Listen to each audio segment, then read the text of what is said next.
No jantar de família, a minha tia disse: "Está mais do que na hora de você se casar e ter filhos." E depois riu de forma depreciativa. Então eu revelei o segredo da boa mulher, recatada e do lar. Olá, seja bem-vindo. Curta, se inscreva e ative as notificações. O tilintar dos talheres parou por um instante. Um silêncio súbito que pareceu gelar o ar quente da sala de jantar. O cheiro do pernil assado, que até segundos atrás me dava água na boca, de repente se tornou enjoativo.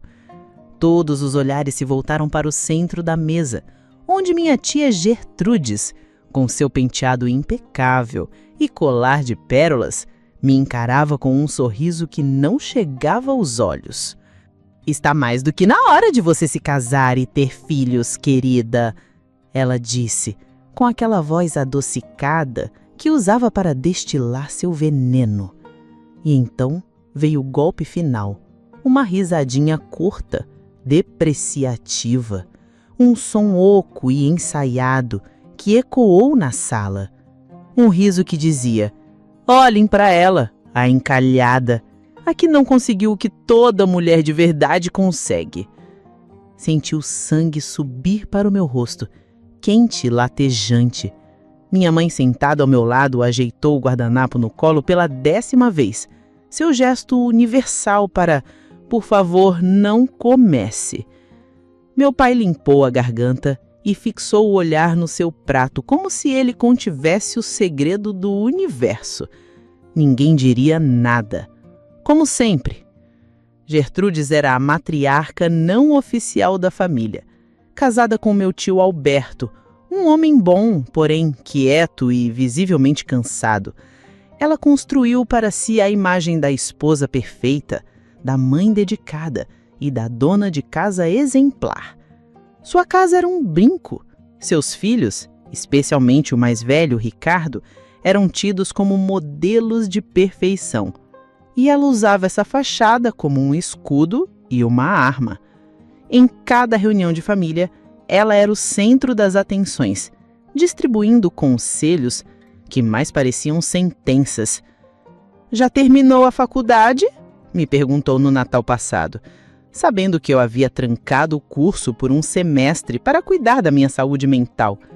Porque o tempo passa e homem nenhum vai querer uma mulher que não terminou os estudos. "Esse seu emprego novo paga bem?" "Tomara que sim, para você poder pelo menos comprar umas roupas melhores. Essa sua blusa parece meio gasta."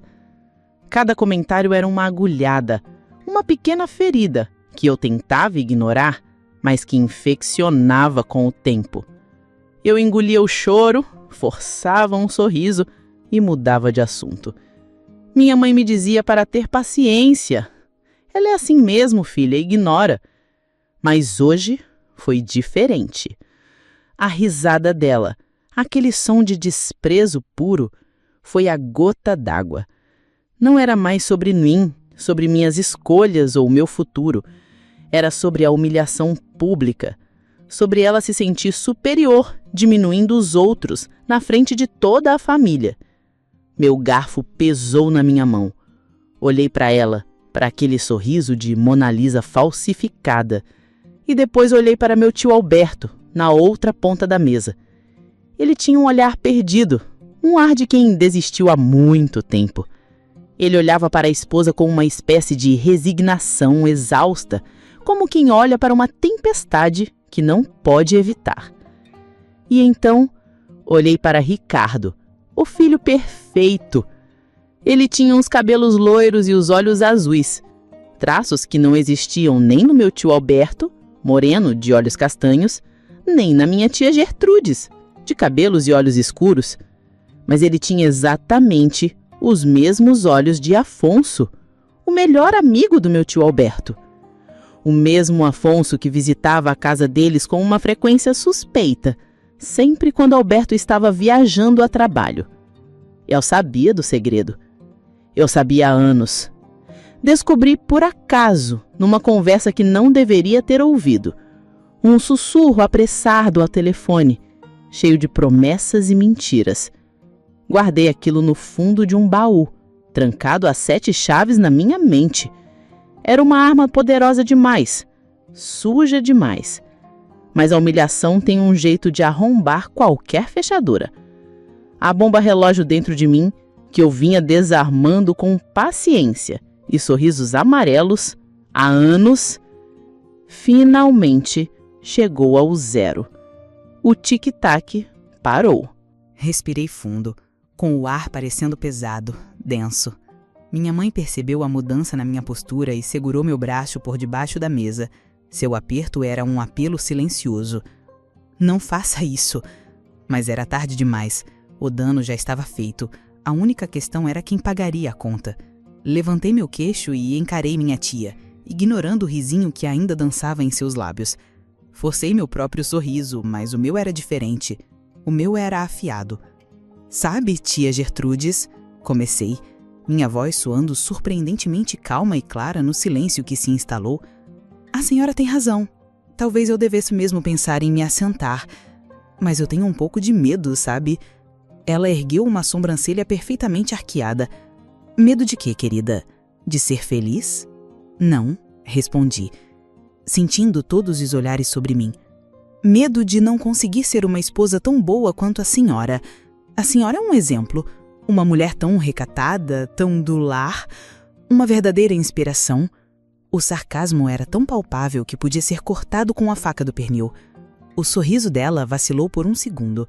Meu tio, Alberto, pela primeira vez na noite, levantou a cabeça e me olhou com curiosidade.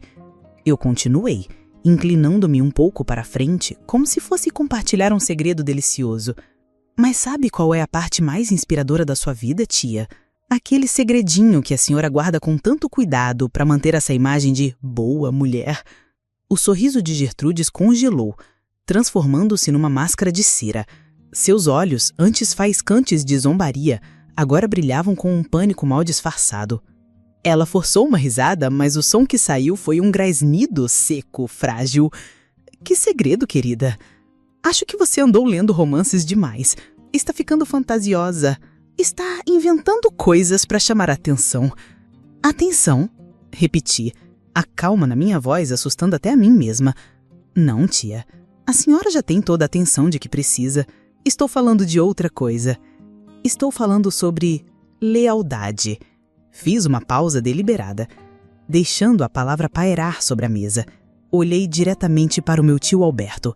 Ele me encarava, a testa franzida em confusão. Mas pela primeira vez, ele estava prestando atenção de verdade. Ele estava ouvindo. A lealdade que a senhora demonstra ao tio Alberto. Continuei, minha voz cortando o silêncio. É admirável. Especialmente a lealdade que a senhora mantém quando ele está viajando a trabalho. O rosto de Gertrudes perdeu toda a cor. Ela parecia uma estátua de gesso. Seu filho, que segurava uma taça de vinho, começou a tremer. O que você está insinuando? Gaguejou, a voz um fio.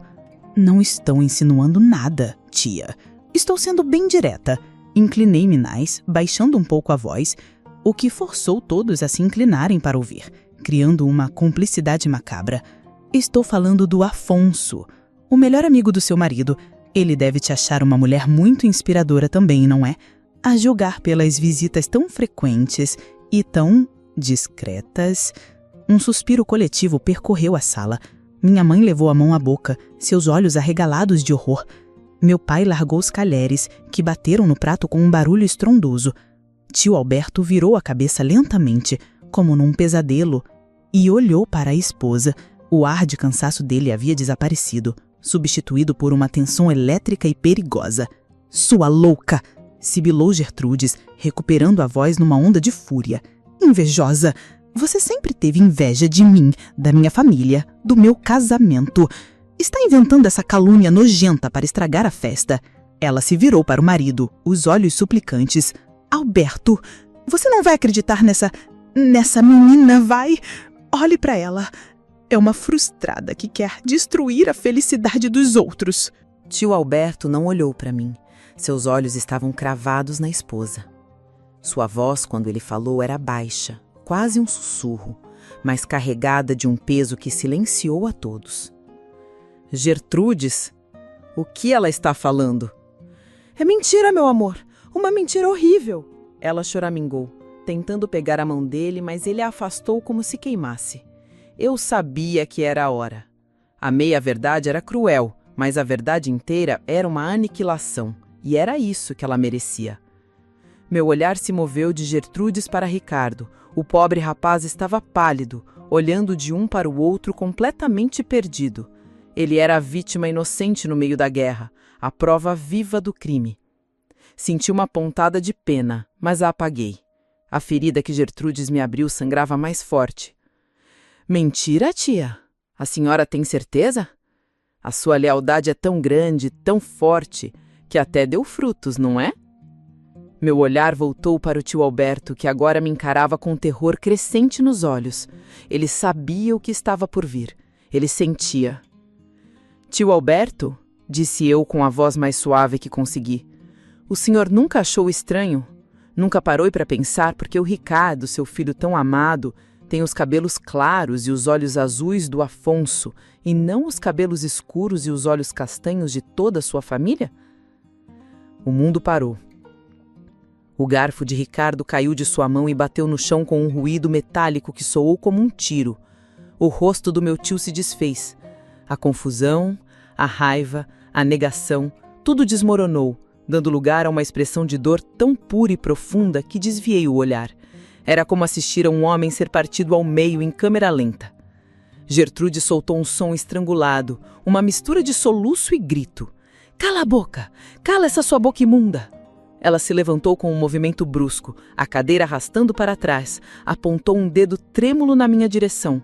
Você vai me pagar por isso, sua víbora, destruidora de lares! Mas ninguém prestava atenção nela. Todos os olhos estavam em Alberto. Ele se levantou devagar, mecanicamente. Seus olhos, que antes estavam fixos em mim, agora estavam cravados no Ricardo. Ele olhava para o rapaz não com raiva, mas com uma agonia indescritível, como se o visse pela primeira vez. Como se 30 anos de memórias estivessem sendo reescritos à força na frente dele, transformando-se de ouro em cinzas. Alberto? Gertrudes tentou de novo, a voz quebrada. Ele ergueu a mão sem olhá-la. Um gesto simples, que a calou instantaneamente. Ele olhou para o rosto confuso e assustado de Ricardo, para os olhos azuis que nunca foram seus, e então, finalmente se virou para a esposa. A dor em seu rosto deu lugar a uma máscara fria de desprezo, um desprezo tão absoluto que fez o veneno anterior de Gertrudes parecer brincadeira de criança. A festa tinha acabado. A família tinha acabado. E no meio da destruição, eu senti um vazio gelado. A vingança não era doce, era apenas silenciosa. O silêncio que se seguiu foi diferente. Não era o silêncio chocado de antes, mas um silêncio pesado, fúnebre. Era o som de uma vida inteira se partindo. Tio Alberto não se moveu. Ele apenas olhava para a esposa, e naquele olhar havia um deserto. Toda a emoção, a dor, a raiva, a traição havia sido queimada, deixando para trás apenas um vazio frio e duro. Gertrudes, vendo que não encontraria refúgio no marido, fez a única coisa que uma predadora encurralada poderia fazer. Atacou quem a expôs.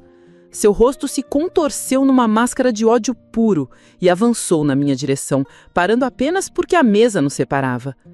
Você está feliz agora? Ela gritou, a voz estridente e rouca. As veias no pescoço saltaram. Olha o que você fez! Olha! Ela gesticulou para a sala, para os rostos pálidos da nossa família, para o marido que a olhava como uma estranha, para o filho que tremia no canto. Minha mãe sussurrou meu nome, um apelo fraco, mas a ignorei. Eu não sentia mais o calor da raiva, nem o prazer frio da vingança. Eu só sentia um cansaço profundo, como se tivesse corrido uma maratona. Você destruiu a nossa família, ela continuou a gritar, a saliva volando de sua boca. Você veio aqui hoje com o único propósito de jogar seu lixo em cima de nós. Tudo por inveja, porque você é uma amargurada, uma infeliz que não tem nada na vida e não suporta ver os outros bem. Cada palavra era uma acusação, uma tentativa desesperada de inverter o tabuleiro, de me pintar como a vilã da história. Ela precisava que todos acreditassem naquilo. Ela precisava acreditar naquilo. Foi então que Ricardo, o garoto no centro do furacão, falou pela primeira vez. Sua voz era quase inaudível, um fiapo de som quebrado. Mãe! Ele olhou para ela, os olhos azuis, os olhos de Afonso, cheios de uma dor confusa. É verdade o que ela disse? A pergunta de $1 milhão. A pergunta que pairava sobre todos nós. O rosto de Gertrudes vacilou. Por um segundo, a fúria deu lugar ao pânico absoluto. Mas ela se recompôs, virando-se para o filho com uma fúria protetora e tóxica. Não dê ouvidos a ela, meu filho. Ela está mentindo. Ela quer nos separar, envenenar você contra mim. Mas a negação era fraca, oca. Ninguém na sala acreditava. A verdade havia sido dita com uma clareza tão brutal que era impossível não vê-la. Estava ali, no rosto de Ricardo, na história de anos de viagens de Alberto e visitas de Afonso. Estava na reação de Gertrudes. Ela voltou a me fuzilar com o olhar. Eu construí essa vida com as minhas mãos. Eu dediquei cada segundo ao meu marido, aos meus filhos. Eu fiz de tudo para termos uma família perfeita, um nome respeitado. E você, em 5 minutos, com a sua língua venenosa, jogar tudo no lixo? Você estragou o jantar, estragou a noite, estragou tudo. Ela parou, ofegante, o peito subindo e descendo. Esperava uma reação. Esperava que eu gritasse de volta, que eu chorasse, que eu mostrasse alguma culpa. Mas eu apenas a observei. Observei aquela mulher desmoronando, tentando desesperadamente culpar o espelho pela imagem feia que ele refletia. Deixei o eco de suas acusações morrer no silêncio da sala. Deixei que todos absorvessem a loucura de suas palavras. Então, quando apenas sua respiração pesada preenchia o ar, eu falei. Minha voz não era alta nem agressiva. Era quieta, quase cirúrgica. Inclinei a cabeça levemente para o lado, olhando-a com uma espécie de curiosidade triste. Tia, eu comecei. E ela se encolheu como se eu tivesse gritado. Fiz uma pausa. A senhora trai o seu marido por anos com o melhor amigo dele. A senhora tem um filho de outro homem e mente sobre isso por 30 anos. A senhora vive uma farsa, constrói um castelo de mentiras e passa o tempo todo humilhando os outros para se sentir melhor com a sua própria vida podre. Respirei fundo, mantendo o contato visual. A sua vida é uma porcaria. E a culpada sou eu? A pergunta caiu na sala como uma pedra num lago de águas paradas. Simples, lógica, incontestável. Toda a fúria de Gertrudes se esvaiu. Seu rosto, antes vermelho de raiva, ficou pálido, flácido. Seus ombros caíram. A boca se abriu e fechou algumas vezes, mas nenhum som saiu. Ela foi completamente desarmada. Não havia argumento contra aquilo. Não havia defesa. A culpa que ela tentou jogar em mim com tanta força voltou e a atingiu como uma avalanche. Ela era arquiteta da sua própria desgraça. Eu fui apenas a pessoa que abriu a cortina. Naquele momento de silêncio devastador, tio Alberto finalmente se moveu. Ele não olhou para mim, ele não olhou para Gertrudes. Ele caminhou lentamente até Ricardo, que continuava paralisado, e colocou uma mão firme sem seu ombro. Um gesto de posse, de proteção, de uma dor que transcendia o sangue. Então, ele se virou e finalmente olhou para a mulher com quem dividiu a vida. Não havia mais nada em seus olhos. Nem amor, nem ódio. Apenas o fim. Acabou, Gertrudes. Ele disse, a voz baixa, mas final. Ele deu as costas para ela, um ato mais definitivo do que qualquer grito ou insulto, e com a mão ainda no ombro de Ricardo, começou a caminhar em direção à porta. Quando a porta se fechou atrás de Alberto e Ricardo, o som do trinco ecoou na sala como um veredito final. O feitiço estava quebrado. Gertrudes ficou parada no meio da sala, uma rainha destronada em seu castelo em ruínas. Seu peito ainda arfava, mas a fúria havia se eslarido, deixando-a oca, frágil.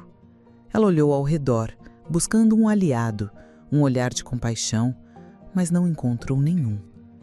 Os tios e primos, antes espectadores de um drama tenso, agora pareciam desesperados para fugir da cena do crime. Ninguém a olhava nos olhos. Começou um murmúrio baixo de desculpas apressadas. Está tarde. Precisamos ir. Lembramos que temos um compromisso.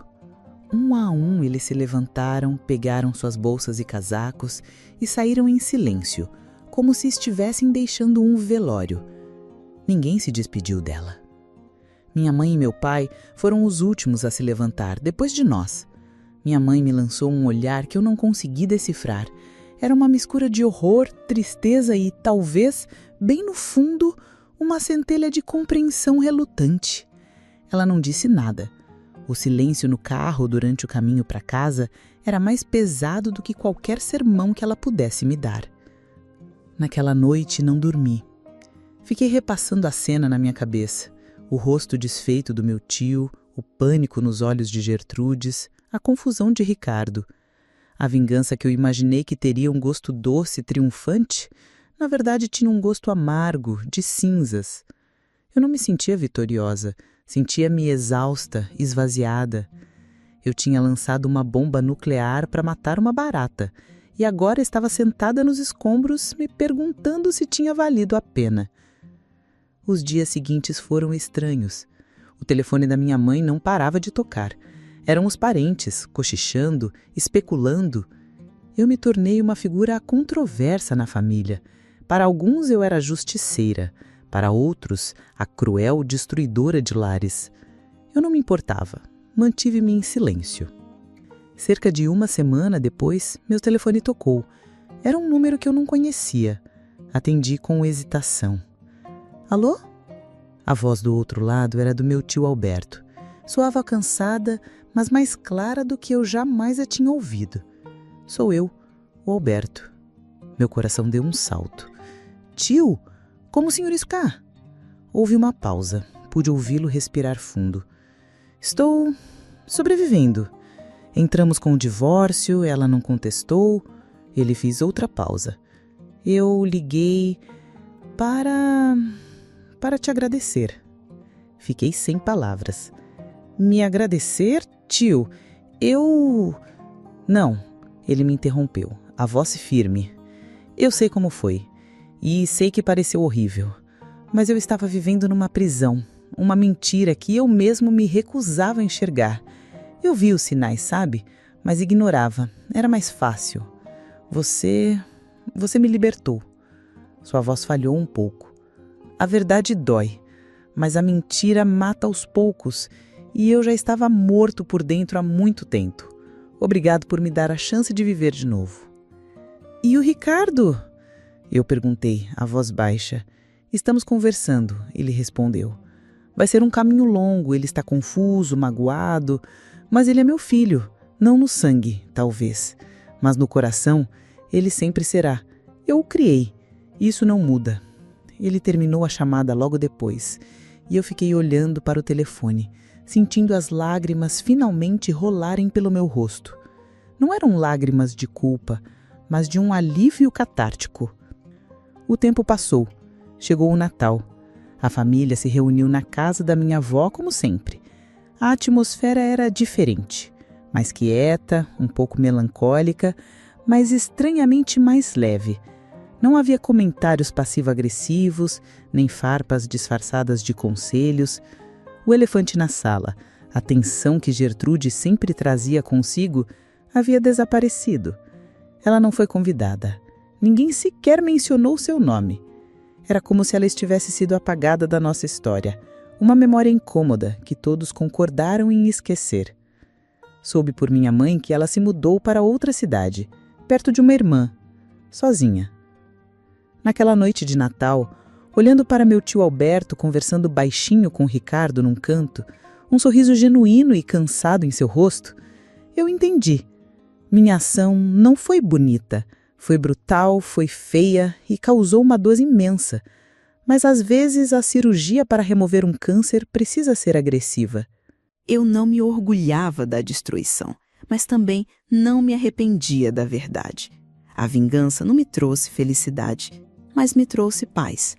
Uma paz quieta, conquistada a um preço alto. A paz de não ter que mais engolir desaforos, de não ter que forçar sorrisos, de não ter que me diminuir para caber no mundo hipócrita de outra pessoa.